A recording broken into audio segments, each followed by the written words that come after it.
بسم الله الرحمن الرحیم. په نن لیکچر کې به زده کړو چې انکریپشن الګوریتم کې څه شی دی او څو ډولونه لري. دوستانو کله چې ډیټا په ډیټابیس کې نارمل حالت کې پراته وي د انسانانو لخوا هغه لوستل کیږي، هغې څخه مطلب اخیستل کیږي. د ډیټا د حالت بیا پلین ټیکس ویل کیږي او کله چې همدغه پلین ټیکس د یو پلان له مخې داسې بڼه غوره کړي چې هغه د لوستلو وړ نه وي او غیر مسؤلي نشي کولی چې هغې څخه مطلب واخلي، د ډیټا بیا د حالت سایپر ټیکس وایي. په انکریپشن کې موږ دغه پلین ټیکس سایپر ټیکس ته اړوو. د انکریپشن ډېر ډولونه دي چې هغوی څخه خورا چې زیات کارول کیږي یا زیات شهرت لري.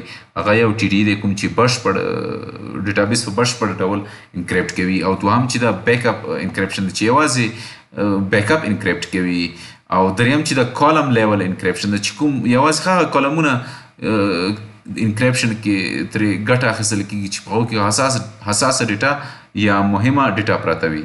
آلویز انکریپشن چې دا ډیټا چې دا هم په ریسټ حالت کې هم په موشن حالت کې ډیټا انکریپټ کوي. د ډیټا خوندیتوب دپاره نور هم ډېرې لارې چارې دي چې د هغوی څخه ډاینامیک ډیټا ماسک دا هیشینګ دا رو لیول سیکیورټي ده چې انشاءالله په راتلونکي لیکچرونو کې د هغوی په هکله هم موږ زده کړه وکړو. کله چې موږ د انکریپشن خبره کوو باید د انکریپشن دپاره موږ سره داسې پروګرامونه ځانګړي پروګرامونه وي چې هغه ډیټا د پلین ټیکس څخه سایبر ټیکس ته واړوي. د هغې دپاره الګوریتم راولاړېږي، یعنې له الګوریتم دغه ډول پروګرامونه دي چې ډیټا انکریپټ کوي. د الګوریتم ډېر ډولونه دي چې هغوی څخه مشهوري چې کوم دي EUS 128 ده، 192 ده، 256 بیټا ده. یعنې څومره چې الګوریتم کې بیټس زیات وي هغه بیټس قوي اوسیږي هومره به انکریپشن هم موږ سره قوي اوسیږي.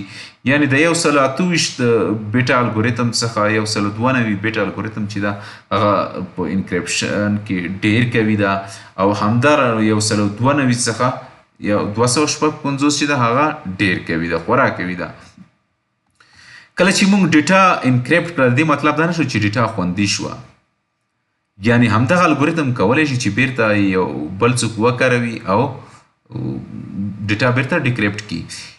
او اکثره دغه الګوریتم چې کوم دي دا اوپن سورس دي، یعنې په وړیا ډول دي، هر څوک دغه کولی شي چې وکاروي. د ډیټا د انکریپټ ډیټا خوندیتوب دپاره کیز باید واوسیږي، او په کیز کې چې دا د انکریپټ ډیټا خوندیتوب نغښتی ده. کیز موږ سره چې کوم دي هغه درې ډوله دي عموما، سیمیټریکي ده، ایسیمیټریکي ده، سرټیفیکیټ ده. د دې مطلب دا چې کومه ډیټا موږ سره په ډیټابیس کې موجوده وي هغه د الګوریتم په مرسته هغه موږ انکریپټ کوو، او د کیز په مرسته یې هغه موږ خوندي هغه انکریپټډ فارم چې دا هغه خوندي ساتو. تر څو پورې چې چا سره کیز موجود نه وي هغه نشي کولی چې هغه انکریپټډ ډیټا بیرته ډیکریپټ کړي.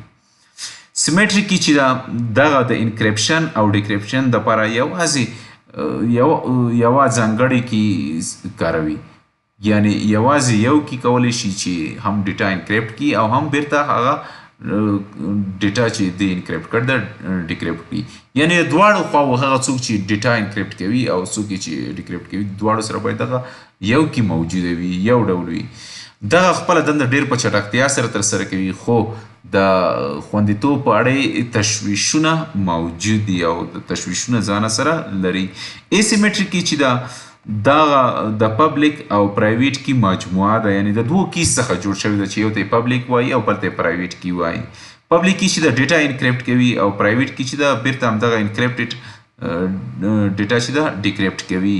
یعنې پرایویټ کی باید د اړوند پبلیک کی ډیټا انکریپټ کړي، نه چې د نورو کی. ایسیمیټریک کیز چې دا ډېر قوي انکریپشن رامنځته کوي، یعنې ډېره غوره سیکیورټي یا خوندیتوب رامنځته کوي، خو دغه کیز کړنه چې کومه ده هغه ډېره ضعیفه او سلو وي. په هغو ځایونو کې چې موږ ته سپیډ ضرورت وي باید هغې کیز څخه استفاده ونه شي، هغې په هغو ځایو کې بیا سیمیټریکي باید وکارول شي. په هغو ځایو کې چې موږ ته سیکیورټي ډیره مهمه وي، یعنی خوندیتوب د ډیټا خوندیتوب مهم وي، هغه ځای کې بیا ترې ایسیمیټریک نه کی څخه استفاده وشي. سرټیفیکیټ هم ایسیمیټریک کی ته ورته ده، دا هم ځان سره یو برېښنایي لاسلیک لري او بیا همدغه اړوند یو پبلیک کی لري چې پبلیک کی کې د خلکو ادرسونه یا معلومات ذخیره کوي یا ځان سره ساتي چې هغوی سره پرایویټ کی موجوده وي. یعنی سرټیفیکیټ نه یوازې دا چې ډیټا انکریپټ کوي یعنی پبلیک کی ورسره ده، بلکې هغو خلکو ادرس ځان سره هم ساتي چې هغوی سره پرایویټ کی ده. یعنی ډیټا یوازې هغو خلکو ته لیږي چې هغه مسؤلین دي او غیر مسؤلین خلکو ته ډیټا نه لیږي. TDE چې ډیټا ټرانسپیرنټ ډیټا انکریپشن دا ډیټابیس په بشپړ ډول انکریپټ کوي. یعنی ډیټا چې کله ریسټ حالت کې اوسیږي هغه ډیټا انکریپټ کوي. کله چې د TDE څخه وروسته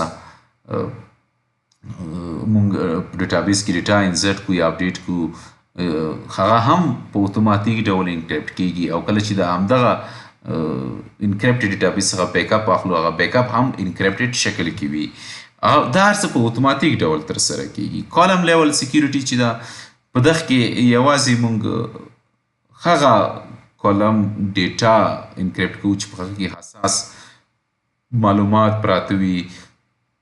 هلته د چا یو خورا مهم معلومات پراته وي، لکه هغه د عمر په هکله معلومات وي، د هغه د سوشل سکیورټي نمبر په هکله معلومات وي، هغه د بینک اکاونټ په هکله معلومات وي، هغه د پیسو په هکله معلومات وي، یا د هغه د ژوند هغه په هکله معلومات وي چې خورا هغه ته مهم وي، هغه غواړي چې هغه پټ وساتي. د کالم لیول انکریپشن دپاره مونږ مختلف ډول فنکشنونو څخه استفاده کوو چې هغوی څخه یو یې انکریپټ